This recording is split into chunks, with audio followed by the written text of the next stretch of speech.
साथियों अस्सलाम वालेकुम। मैं सैयद आरिफ वक़फ़ से अमन से आज आपके साथ में थोड़ा सा एक एजुकेशन पार्ट के हिसाब से आपसे कुछ इन्फॉर्मेशन शेयर करना चाह रहा हूँ।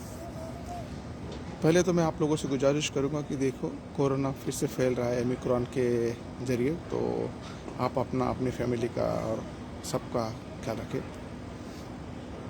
साथियों, वक़फ़ के अंदर जो इंस्टीट्यूशन रजिस्टर्ड होती है उसके अंदर उसका एक पर्टिकुलर ऑब्जेक्ट लिखा जाता है कि क्या है, और उसका नेचर ऑफ ट्रस्ट लिखा जाता है। तो जो इंस्टीट्यूशंस होती है, एक प्राइवेट ट्रस्ट होता है और एक पब्लिक ट्रस्ट होता है। तो आज हम पब्लिक ट्रस्ट के बारे में बात करेंगे। पब्लिक ट्रस्ट यानी कि क्या, जिसके बेनिफिशरीज पब्लिक इन लार्ज हो, है ना, कोई लिमिटेशन नहीं है, सब सारे मुसलमान जो है वो बेनिफिशरीज है, वो पब्लिक ट्रस्ट के अंदर ये हम कंसिडर करते हैं। अच्छा, अब ट्रस्ट अगर रजिस्टर्ड होता है तो पहले चैरिटी में होता था, जैसे आपको पता है वक़फ़ एक्ट आने के पहले चैरिटी में होता था। बाद में फिर चैरिटी से वक़फ़ के अंदर 1995 में जब एक्ट आया और हमारे हिंदुस्तान के अंदर 1 जनवरी 1996 से एप्लीकेबल हुआ, तो वक़फ़ एक्ट आने की वजह से जितने भी चैरिटी में हमारे मुस्लिम इंस्टीट्यूशन रजिस्टर्ड थे वो सब ट्रांसफ़र करके वक़फ़ के अंदर भेजे गए। अब पब्लिक ट्रस्ट के अंदर जो मुतवल्ली जो ट्रस्टी है, वो लोगों के अधिकार क्या कितने हैं, to what extent they have the rights, है ना। तो मेरा जो नॉलेज है, मेरे नॉलेज के मुताबिक पब्लिक ट्रस्ट के जो मुतवल्ली है, जो ट्रस्टी है, उनकी ड्यूटीज़ क्या है, just like a caretaker, they have to just look after the property of the particular waqf institution. Day to day affair manage करना होता है और कस्टोडियन की तरह उस प्रॉपर्टी का संभालना होता है। पब्लिक ट्रस्ट के मुतवल्ली को ये डिसाइड करना नहीं है, ना ही अधिकार है कि हमको चैरिटी में रहना है, हम वक़फ़ में जाना नहीं चाहते हैं। अरे भैया, आप होते कौन है ये बात करने वाले, डिसाइड करने वाले? आप तो एक पर्टिकुलर इंस्टीट्यूशन के मुतवल्ली है, आपका अधिकार ही नहीं है। आपको वक़फ़ एक्ट के तहत कहीं पर भी अधिकार नहीं दिया गया है कि आप ये डिसाइड करें कि आपको चैरिटी में रहना है या वक़फ़ में नहीं जाना है। जब चैरिटी से काफ़ी फाइल्स ट्रांसफ़र हो रही थी, तब काफ़ी लोगों ने, बड़े बड़े इंस्टीट्यूशंस ने ऑनरेबल सुप्रीम कोर्ट के अंदर, हाई कोर्ट में, सुप्रीम कोर्ट के अंदर एक पिटिशन डाला कि भैया हम वक़फ़ में नहीं जाना चाहते, हम चैरिटी में रहना चाहते हैं। स्टे मिला है वो लोगों को, वो बाद में बात करेंगे। पब्लिक ट्रस्ट के मुतवल्ली को जब यही अधिकार नहीं है कि वो चैरिटी में रहे या वक़फ़ में जाए या ना जाए, तो ये जो सुप्रीम कोर्ट के अंदर जो पिटीशन डाल के रखे हैं और टाइम पास कर रहे हैं आप भी समझते हो, मैं भी समझता हूँ क्यों कर रहा है। आपको इसके अलावा एक चीज़ और बताना चाहूँगा मैं। वक़फ़ एक्ट जब आया ना दोस्तों, 1996 के अंदर पार्लियामेंट के अंदर एक्ट पास हुआ, पास होने के बाद पूरे हिंदुस्तान के अंदर अप्लीकेबल हुआ, तो उस एक्ट के अंदर सेक्शन 112 बहुत पर्टिकुलरली कहा गया है। सेक्शन 112 के अंदर रिपील एंड सेविंग्स।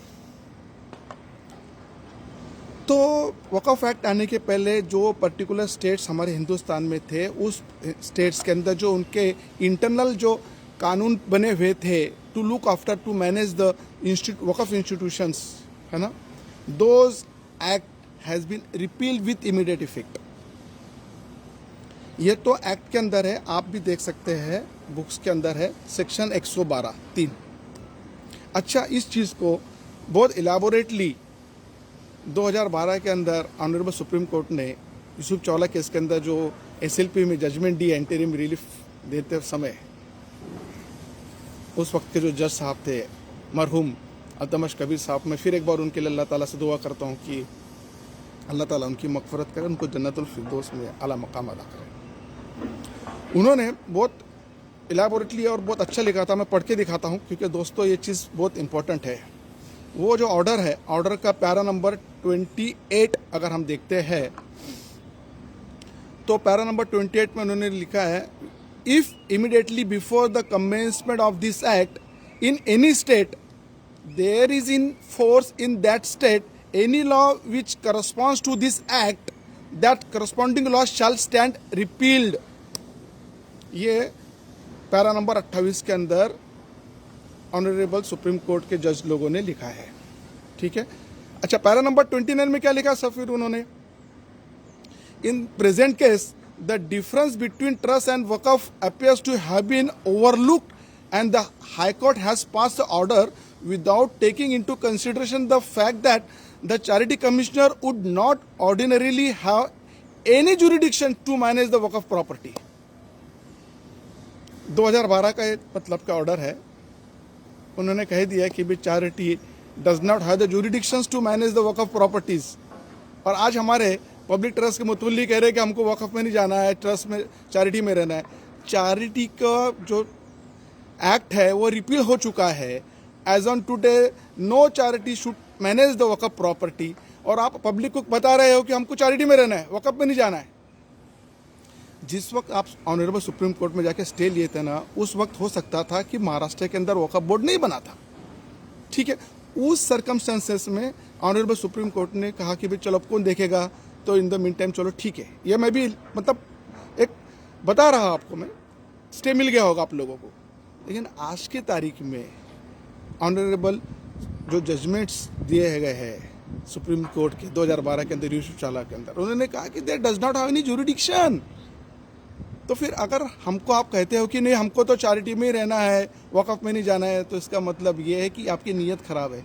क्योंकि वक़फ़ की प्रॉपर्टी की ओनरशिप सिवाय अल्लाह के किसी और की नहीं हो सकती, और आप तो सिर्फ एक मैनेज करने के लिए, एक माली जैसा होता है ना, मैनेज करने के लिए, लुक आफ्टर करने के लिए, उस तरह की मुतवल्ली हो। आपको डिसाइड करने का अधिकार किसने दिया? पहले तो सवाल मेरा यहाँ से खड़ा होता है। आपके पास में कोई ऑप्शन नहीं except to go to waqf board. आप चैरिटी के अंदर रिपोर्ट सबमिट कर रहे हो, पैसे भर रहे हो, ये सब बेवकूफ़ बनाने वाली हरकतें हैं। आप समझे कि नहीं दोस्तों? अगर आप मेरे बात समझ रहे हो तो वो जो सुप्रीम कोर्ट के अंदर ये लोगों ने स्टे लेकर रखा ना, उसमें अगर आप इंटरव्यू करके चैलेंज करें ना उसको फिर से लेकर, है ना, तो that can be go away please. अब अगर ये लोग जो है ना वक़फ़ में अगर आ जाए तो इनको वक़फ़ एक्ट के तहत इन्होंने जो प्रॉपर्टी एलिनेट की है ना, वो सब इनवैलिड और इलीगल हो जाएंगी, और ये लोग सब जेल में जाएंगे। इसके लिए वो उसका सहारा ले रहे हैं कि नहीं नहीं नहीं हमको तो सुप्रीम कोर्ट का स्टे मिला हुआ है, ये है वो है। यूसुफ चावला केस के अंदर ही पैरा नंबर 31 जो है वो बहुत इंपॉर्टेंट है, वो मैं आपको पढ़ के दिखा रहा हूँ साहब। Para number 31, accordingly at this stage we direct that in relation to waqf properties as distinct from trusts created by Muslims, all concerned including Charity Commissioner Mumbai shall not permit any of the person in the management of such waqf properties to either encumber or alienate any of the properties under their management till a decision is rendered in the pending special leave petition। ये चीज़ मैंने पिछले video में भी बताया था आपको कि there is a stay from the honourable Supreme Court that waqf property can not be alienate. आज फिर मैं दोहरा रहा हूँ। इसको मद्देनज़र रखते हुए ये पब्लिक ट्रस्ट के जो मुतवल्ली है वो अपने आप को ये बता रहे चाह रहे कि हमको वक़फ़ में नहीं जाना है। एग्जाम्पल के तौर पर बताता हूँ, किसी ट्रस्ट का नाम अगर मस्जिद से लिया गया है, दरगाह से, जो एग्जाम्पल बता रहा हूँ मैं, एग्जाम्पल जुमा मस्जिद है ना, तो नाम के अंदर ही मस्जिद है। आप और हम क्या कहते हैं कि मस्जिद तो अल्लाह का घर है, कहते कि नहीं कहते भाइयों दोस्तों?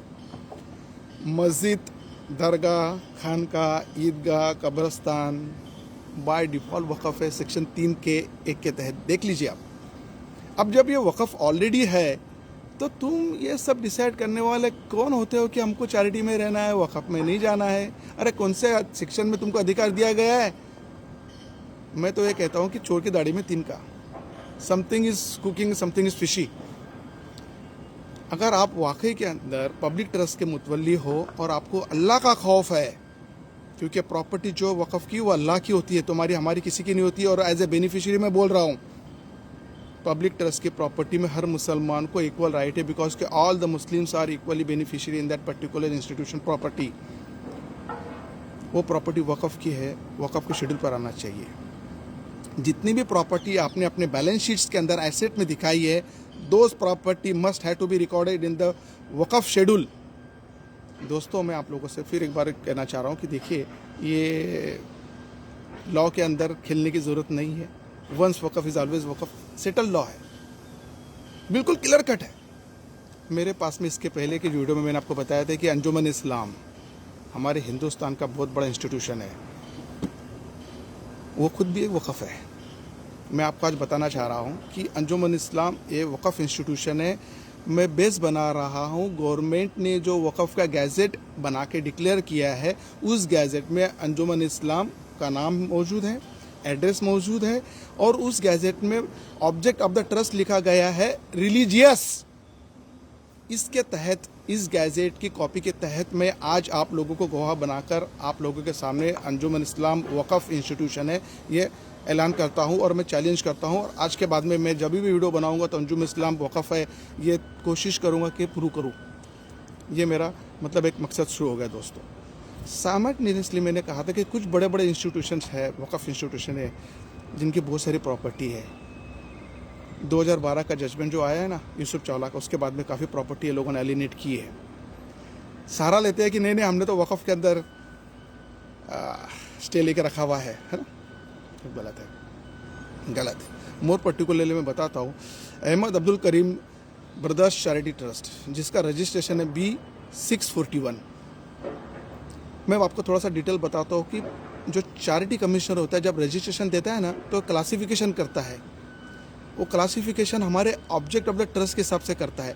अगर हमारा ट्रस्ट का ऑब्जेक्ट अगर रिलीजियस है तो उस ट्रस्ट का नंबर वो B कैटेगरी में देते हैं, एजुकेशन है E कैटेगरी में, और other than education and religious तो F कैटेगरी। तो कैटेगरी वो लोगों ने ऑलरेडी डिसाइड करके रखी है। तो इसका रजिस्ट्रेशन नंबर जो है Ahmad Abdul Karim brothers charity trust B641, इसका भी नाम गवर्नमेंट गैजेट के अंदर मौजूद है, जो मैंने देखा है और मैं आपको बता सकता हूँ। उसके तहत मैं कहता हूँ कि ये पर्टिकुलर ट्रस्ट भी वक़फ़ है।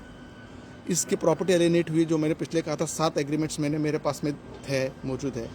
वो सब केस में कंटेम्प्ट ऑफ सुप्रीम कोर्ट हो रहा है, क्योंकि कंटेम्प्ट ऑफ सुप्रीम कोर्ट बिल्कुल अटैक होने जैसा ये दिख रहा है कि एलिनेट नहीं कर सकते हैं। दूसरी भी वक़फ़ इंस्टीट्यूशंस है जो बड़े बड़े प्रॉपर्टी लेके बैठे हैं। एक पर्टिकुलर ट्रस्ट के डॉक्यूमेंट्स मेरे पास में मोर देन 70 डॉक्यूमेंट्स। कितने दोस्तों? More than 70 documents. तो प्रॉपर्टी 2012 के बाद में एलिनेट हुई है, और वो कहते हैं कि भाई हम वक़फ़ में नहीं जाएंगे, हमको चैरिटी में रहना है। भाई साहब, आपका जो ट्रस्ट का नाम है उसके अंदर ही मस्जिद है, देख लीजिए आप। आगे चल के मैं डॉक्यूमेंट के साथ में उनको भी ऐसा ही एक्सपोज करने की कोशिश करूंगा। ये सब गलत है। Once waqf is always waqf, और every Muslim have the equal rights as a beneficiary under each and every Muslim institutions. As a fundamental right मेरा अधिकार बनता है कि मैं आप लोगों के सामने मेरे अपने डिज़ायर को बताऊं, इसलिए मैं बता रहा हूं दोस्तों।